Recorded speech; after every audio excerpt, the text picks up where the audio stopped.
उदाहरण में आपको क्या करना क्या है, तो सबसे पहले इसमें ना दो समीकरण तुमको मिलेंगे असमीका संबंध के रूप में। किसके रूप में? असमीका, जिसमें बराबर का चिन्ह लगाना हो, is greater than or equal to लगा होता है, ठीक है ना, उसको हम क्या करते हैं? असमीका। क्या करते हैं? असमीका। जैसे हम कहें कि x plus y greater than 4 है, इसका मतलब इसमें दो चर है बच्चों, x और क्या y, और इनका योग कहा है कि हमेशा 4 से क्या होना चाहिए? बड़ा होना चाहिए। ठीक है, ध्यान से देखो, x प्लस वाई का मान 4 से क्या होना चाहिए? बड़ा होना चाहिए। ठीक, तो इस तरह के जो समीकरण मिलते हैं, प्रतिबंध मिलते हैं, इसको हम क्या बोलते हैं? असमीका समीकरण, हमें प्रतिबंध कह सकते हैं। ठीक है ना। तो कभी कभी क्या होता है कि हमारे व्यवहारिक जीवन में एक होता है कि आपका लक्ष्य क्या है, समझिए। जैसे लक्ष्य क्या होता है? लक्ष्य होता है बच्चों, जैसे मान लो हमारा टारगेट ये है कि हम कोई बिजनेस करना चाहते हैं, व्यवसाय करना चाहते हैं।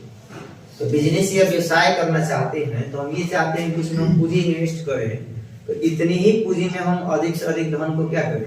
अर्जित करें। ठीक है ना।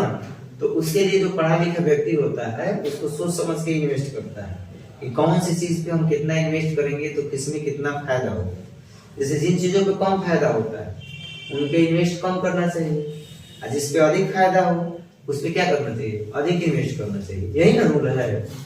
हर दूसरा चीज क्या है? जैसे कोई चीज है, अधिक फायदा तो है, फायदा अधिक है, लेकिन बिक्री क्या है? कम है। और किसी चीजों को कम बिक्री, अधिक फायदा कम है, लाभ कम है, लेकिन बिक्री जो है उसका क्या है? ज्यादा है। तो वहां उस हिसाब से देख करके क्या किया जाता है? इन्वेस्ट किया जाता है कि कौन सी वस्तुओं को कितना रखना है।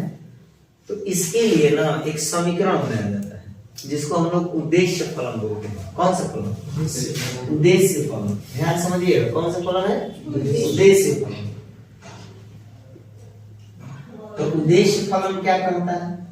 उद्देश्य फलन में दो चरें होती हैं। कितनी चरें? दो चरें होती हैं, और दोनों चरें आपको किसी समीकरण द्वारा क्या की जाएगी? रिप्रेजेंट की जाएगी। जैसे किसी ने कहा कि 4x plus 7y is less than or equal to 17। ये आपका उद्देश्य है कि आपका x का कितना गुना?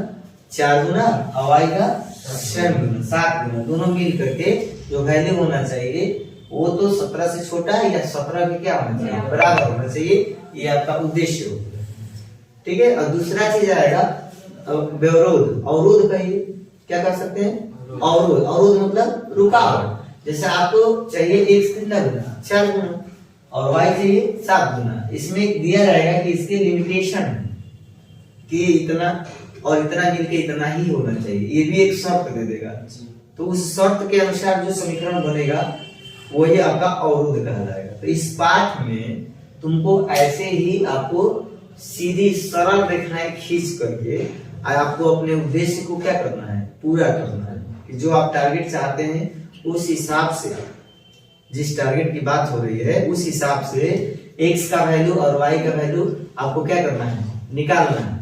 तो जो आपका उद्देश्य फलन होता है ना, उसको हम सामान्यतः z से दर्शाएंगे। किससे दर्शाएंगे? z से। ध्यान रखिएगा, उद्देश्य फलन किससे दर्शाया जाएगा? z से दर्शाया जाएगा। तो इस सवाल को आइए ध्यान से समझते हैं। एक सवाल आपके बोर्ड में आते हैं, और सवाल कैसे आएंगे? तो सबसे पहले हम लोग उदाहरण ही लगाएंगे। क्या लगाएंगे? उदाहरण ही लगाएंगे। फार्मूला नहीं है इसमें, फार्मूला क्या है? तो सब हाँ यार, तुम बिगड़ा टेंशन में कहीं पड़ा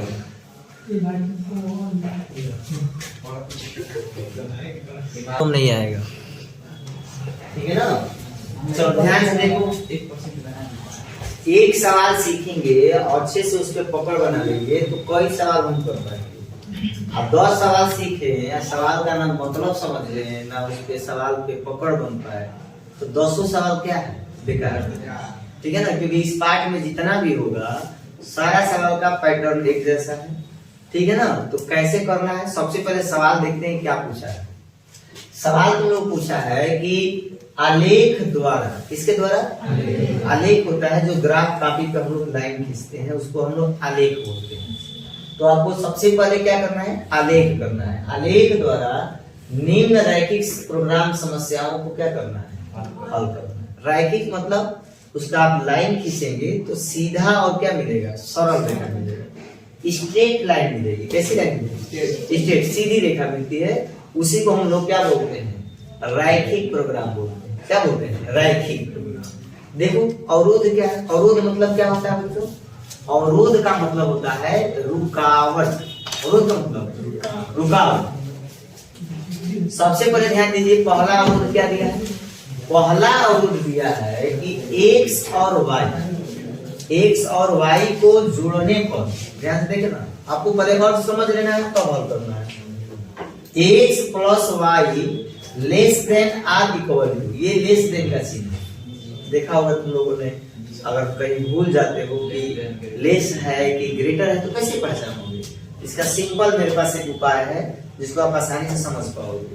घरों पे देखो, बेगर जो आते हैं, भीख मांगने वाले, उसको कई लोग पैसे न दे करके अन्न देते हैं, जैसे चावल, आटा और गेहूं, जो भी देना हो। तो ऐसे हाथ में चावल आपने दिया और लेकर के बेगर को ऐसे दिया। देने का भी एक सम्मान होता है, किसी को दे रहे हो तो सम्मान से दिया जाता है ना। तो ऐसे लेकर के आप दे रहे हो, तो ऐसे दोगे तो ये बंद हो गया। तो जिधर बंद है वो छोटा है, जो जिधर हाथ आपका क्या है? खुला है, वो क्या है? बड़ा है। तो देने वाला बड़ा होगा ना जी।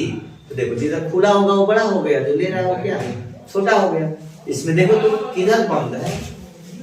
इस साइड बंद है कि इस साइड बंद है? तो इस साइड खुला है, इस साइड क्या है? बंद है। इसका मतलब x प्लस वाई का मान 50 से बड़ा नहीं है, 50 से क्या है? छोटा हो सकता है, या उसके बाद नीचे इक्वल टू डाला है, या तो बराबर हो सकता है। क्लियर हो गया? सेकेंड स्टेप में कहा है कि ये भी शर्त पूरा करना है, और दूसरा शर्त यह भी पूरा करना है कि x का 3 गुना प्लस y, x का 3 गुना प्लस y, मतलब x के 3 गुने में अगर y जोड़ते हैं तो उसका वैल्यू, उसका मान 90 से अधिक नहीं होना चाहिए। 90 से कम होगा चल जाएगा, 90 से बराबर होगा चल जाएगा, लेकिन 90 से अधिक होगा वो मान नहीं चलेगा। और एक चीज और कहा है कि x का वैल्यू 0 या 0 से क्या हो सकता है? बड़ा हो सकता है, 0 से छोटा नहीं लेना है। और y का वैल्यू भी वैसे ही है, 0 से बड़ा और 0 के बराबर आप ले सकते हैं। और उस हिसाब से ये बताइए कि x और y के ऐसे कौन से मान हैं जिसको रखा जाए तो ये तीनों अवरोध को भी पूरा करें और साथ में इसका मान अधिक से क्या दे? अधिक। इसको हल करने का सबसे आसान उपाय ये है कि सबसे पहले तुम्हें आलेख खींचना पड़ेगा। क्या खींचना पड़ेगा? जिसको आलेख खींचने नहीं आएगा वो इस सवाल को नहीं कर पाएगा, इतना ध्यान रखना है। आलेख कैसे खींचना है आइए देखते हैं। सबसे पहले आलेख खींचने के लिए हम अक्षों का निर्माण करेंगे। एक सब किसका? वाई अक्ष का। सभी लोगों ने अक्ष को पढ़ा है।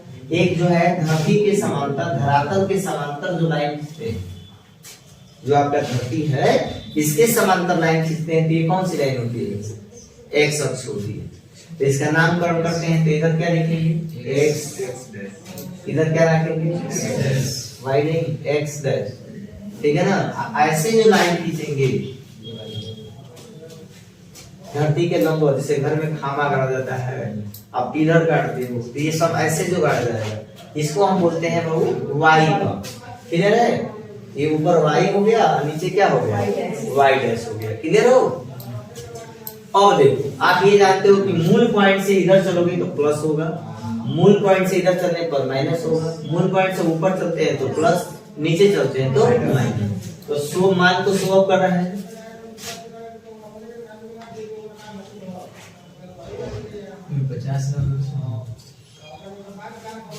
बहुत ज्यादा है क्या इसमें मान? चलो देखा जाएगा, बहुत ज्यादा मान नहीं था। 1 ले 10 बना दे।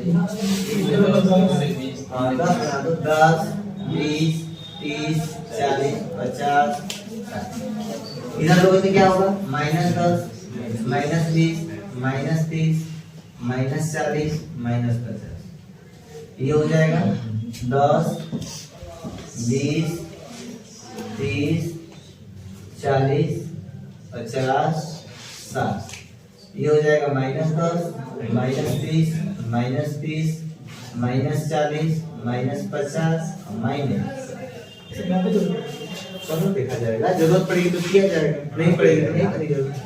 अब देखो इसको कैसे हल करना है। हल करने के लिए पहले हम लिखेंगे, और यदि सवाल को करना है तो सबसे पहले लिखेंगे कि हमारे अवरोध क्या है। यानी अवरोध कौन सा है, क्या कहेंगे, अवरोध कहेंगे।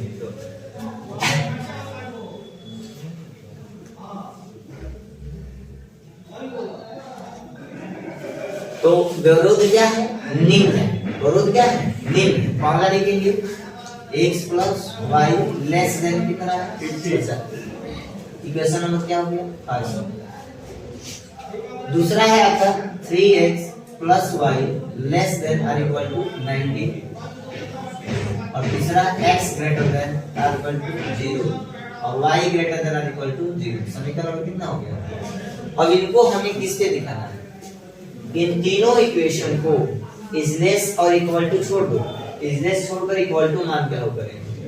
तब जाकर उसको कहां दिखाएंगे, संख्या पर वो ग्राफ पे दिखाएंगे। तो ग्राफ पे दिखाने के लिए देखो पहला कैसे दिखाना है। अगर इसको आप ग्राफ पे दिखाना चाहते हो तो थोड़े समय के लिए ये भूल जाओ कि ये है कौन, लेस देन, इसकी जगह तुम बराबर मान लो। क्या मान लो, अब सोचो तुम्हें दो ही मान रखना है। कितना मान रखना है, एक बार x का मान रखना है, एक बार y। अच्छा ये बताओ कि यहाँ पे इसमें सिंपल है कि अगर हम x प्लस y का मान में अगर x को 0 रखें, इसको 0 रखें, x को 0 रखें, तो बताओ y कितना होगा, 50 होगा। माने जब x का मान 0 होगा तो y का मान क्या होगा, 50। इसके देखो कहाँ है 0, x अक्ष पे क्या रखना है, x अक्ष पे 0 रखना है, 0 हो गया। तो y अक्ष पे कितना मिला, 50। तो ये आपका पॉइंट एक फिक्स हो गया, 0,50। ठीक है। अब देखो दूसरा पॉइंट समझो। अब y को 0 करोगे तो x का मान 50 कौन है, ये है। x का मान 50 हो रहा है और y का मान 0। 50 का मान क्या हो गया, 0। कितने पॉइंट हो गए, 2। एक ये और एक ये। अब इन दोनों को मिलाते हुए क्या कर देंगे, रेखा खींचेंगे।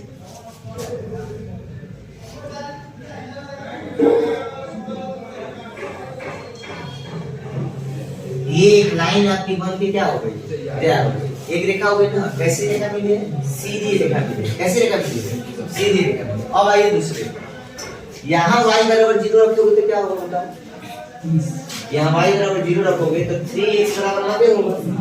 अच्छा 3 से 90 कितनी बार में कटता है, 30 बार में। इसका मतलब y जब 0 होगा तो x का वैल्यू कितना है, 30 आएगा ना। ये बताओ तो यहाँ पे आएगा, और ये पॉइंट कितना हो जाएगा, 30 आकामा 1 पॉइंट ढूंढ लिए ना। अब दूसरा पॉइंट कैसे ढूंढेंगे, एक पॉइंट ढूंढने के लिए किसको 0 किया था, y को 0 किया था, x का मान निकला था, x को 0 करो, ये 0 करो तो y का कितना आएगा, 90। तो y 90 इसलिए आएगा, इसका हमने 60 का 20 ओवर किया है। थोड़ा सा और ऊपर बढ़ा देंगे,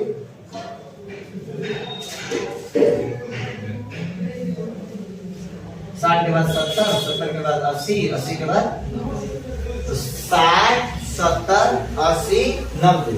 और इसके बाद यहाँ से ये 0 का कितना हो गया, 90। ये वाला पॉइंट और ये वाला पॉइंट इस लाइन से प्राप्त किए हो ना, इसको मिला। अब इन दोनों को मिलाओगे तो एक रेखा बन के क्या हो जाएगी, कितनी रेखाएं होंगी बच्चों, 2 रेखाएं होंगी। कितनी रेखा हो गई, 2। देखो एक लाइन ये बन गई, एक लाइन ये, लाइन 1 हो गया और लाइन क्या हो गया, 2। साथ में ध्यान दो, जब तुमको पढ़ाए थे, कौन सा क्या पढ़ाए थे, अवकलन पढ़ा रहे थे, समाकलन का अनुप्रयोग पढ़ा रहे थे। तो x अक्ष का समीकरण क्या लिखवाए थे, y बराबर 0, और y अक्ष का समीकरण क्या लिखाए थे, x बराबर 0। ये कह रहा है कि x बराबर 0 या ग्रेटर देन 0। तो ये बताओ x अक्ष का x बराबर 0 किसका समीकरण होता है, y का। तो यही ना हो जाएगा, x बराबर क्या हो जाएगा, 0। ये क्या बोला है, y बराबर 0, तो y बराबर 0 इसका हो जाएगा। कहा क्या है, कहा है कि इसका वैल्यू इससे बड़ा होना चाहिए। क्या होना चाहिए, बड़ा। तो ये वाली लाइन से बड़ा होगा तो इधर जाएगा, ठीक है। अच्छा y बराबर भी बड़ा लेना है, इससे बड़ा लेना है तो ऊपर जाना पड़ेगा, इससे नीचे आओगे तो क्या होगा माइनस में, इससे ऊपर जाओगे तो प्लस में। तो इस रेखा के कहाँ रहना है ऊपर, इस रेखा से कहाँ रहना है दाहिना। इधर जाओगे तब ना बड़ा होगे, इधर जाओगे तो माइनस में आने लगोगे। x का वैल्यू बच्चों इसके इधर जाते हैं तो क्या होता है माइनस, इसके इधर आते हैं तो प्लस। बोला है ना कि x का मान 0 के बराबर ले सकते हैं, यानी तो 0 से क्या लेना है बड़ा, और y से भी बड़ा लेना है। इसका मतलब इस लाइन से हमको ऊपर आना है, नीचे जाने की जरूरत नहीं है। इस लाइन के इधर नहीं जाना है, इस लाइन से कहाँ रहना है इधर, तो दो दिशा हो गया। अच्छा इसके ऊपर है, इसके इधर है, इस लाइन से कहाँ रहना है नीचे के ऊपर। देखो L1 पॉइंट मिला है, तो L1 से कहाँ रहना है लेस है कि ग्रेटर देन लेस है, तो लेस में कहाँ रहेंगे, तो इस रेखा से कहाँ रहेंगे नीचे, इसमें भी क्या है लेस है, तो इस रेखा से कहाँ रहना है नीचे। तो ये लोग तो इस रेखा से ऊपर आ जाओगे कि नहीं आ जाओगे, यहाँ अगर लेते हो इसके ऊपर आ गए ना, हमको इससे भी नीचे रहना है, इससे भी नीचे रहना है, इससे ऊपर रहना है, इसके दाएं साइड। ये बताओ इतना ही ना क्षेत्र बन रहा है जो सभी शर्तों को क्या करेगा पूरा करेगा। हाँ तो ये हो गया तुम्हारा मूल पॉइंट ए, इसको तुमने लिखा ए, ये हो गया तुम्हारा बी, ये हो गया सी। कई जगह कट हो रहा है, 4 जगह 1 2 3 और 4 जगहों में 3 का मान तुम जानते हो, इसका वैल्यू 0 0 है, इसका वैल्यू 30 का मान 0 है, इसका वैल्यू 0 का मान 50 है, लेकिन इसका वैल्यू नहीं जानते। अब ये वैल्यू कैसे ज्ञात होगा, ये वैल्यू ज्ञात होगा, दोनों को क्या करेंगे सॉल्व करेंगे, क्या करेंगे सॉल्व करेंगे, तो इसका मान क्या हो जाएगा निकल जाएगा। जैसे आपने 10 में पढ़ा है आपका विलोपन विधि, प्रतिस्थापन विधि, कोई एक इक्वेशन लगा के हल करते हैं। तो सबसे पहले हल करते हैं, आइए देखिए समीकरण 1 और 2 को क्या करिए हल करिए। समीकरण 1 व 2 को हल करने पर, समीकरण 1 और 2 को हल करते हैं, ध्यान दीजिए x + y = 50 है, यहाँ 3x + y = कितना है 90। तो ये बताइए कि अगर इसमें से इसको हम घटा देंगे तो y से y क्या हो जाएगा कट जाएगा ना। अच्छा जब y से y कट जाएगा तो 3x में से 1x कम होगा 2x होगा। अच्छा घटाए तो 90 में से 50 घटाए तो 40, 40 में 200 भागा दिए तो 20, तो x का वैल्यू कितना है 20। अच्छा 20 में 20 तो अतः b का निर्देशांक कितना होगा, तो b का निर्देशांक बच्चों निकल के आ गया कितना 20 अच्छा नहीं भी निकालोगे तो यहाँ से 9 डालोगे देखो तो 20 पे जाएगा, इस पे डालोगे तो कहाँ जा रहा है 30 पे जा रहा है नहीं जा रहा है। और तब कोणी बिंदु क्या हो जाएगा, कोण माने जहाँ जाके कट रहा है, तो कोणी बिंदु कितना हो जाएगा ध्यान से लिखेंगे कोणीय बिंदु। बिना हल करे ग्राफ सोच सकते बिना हल के कैसे ग्राफ हो जाएगा, हाँ ग्राफ हो जाएगा ऐसे लिखा होगा। हाँ कोणी बिंदु क्या हो रहा है, तो पहला O 0 का 0 एक हो रहा है A कम 30 का 0, फिर हो रहा है B 20 का 30, एक हो रहा है बच्चों C 0 का 50। कब पॉइंट हो गया 4 पॉइंट हो गया। अच्छा उद्देश्य का नाम देखो यही है, इसका मान क्या होना चाहिए अधिकतम होना चाहिए, क्या होना चाहिए। तो यहाँ पे आप समीकरण बना लेना, चार्ट बना लेना, यहाँ पे लिख देना उद्देश्य फलन, यहाँ कोणीय बिंदु लिख देना, कोणीय बिंदु, यहाँ क्या लिख देना उद्देश्य फलन। उद्देश्य क्या है आपका, उद्देश्य है बच्चों फलन का मान क्या लेना अधिक से अधिक लेना। उद्देश्य फलन क्या है बच्चों, उद्देश्य फलन है तुम्हारा 4x प्लस कितना है y, तो यहाँ लिखेंगे 4x + y। चलिए पॉइंट, अब पॉइंटों को बारी बारी से क्या कर देंगे रख देंगे। पहला पॉइंट क्या है 0 का मान 0, दूसरा क्या है 30 का मान 0, तीसरा है 20 का मान 20, और ये कितना है 0 का 50। चलो मान को रखते हैं, सबसे पहले 0 0 रखते देखो। अच्छा 0 0 रखो तो ये भी 0 हो जाएगा और ये भी 0 हो जाएगा, तो उद्देश्य क्या हो जाएगा 0। क्लियर। अब क्या रखना है 30,0 रखना है। तो x का मान 30 रखोगे तो 30 चौका 120 में 0 जोड़ना है। कितना होगा 120। बहुत सुंदर 120 हो गया। अब यहाँ आते हैं, अब इसमें क्या रखना है, इसमें 20 और 30 रखना है। तो 20 चौका 80 और यहाँ 30 रखना है 110। इसको रखो 0 और 50, 0 के खत्म। ये बताओ सबसे अधिकतम मान क्या है 42 का अधिकतम मान। लेकिन मेरी जेड का अधिकतम मान कितना है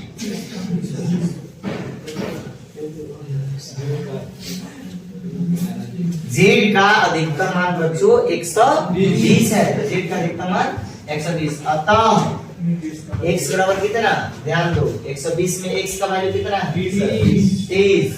y का वैल्यू 0। y बराबर 0। क्लियर, समझ में आ गया सबको। चलो नोट करो। 4 नंबर तैयार हुआ तुम्हारा।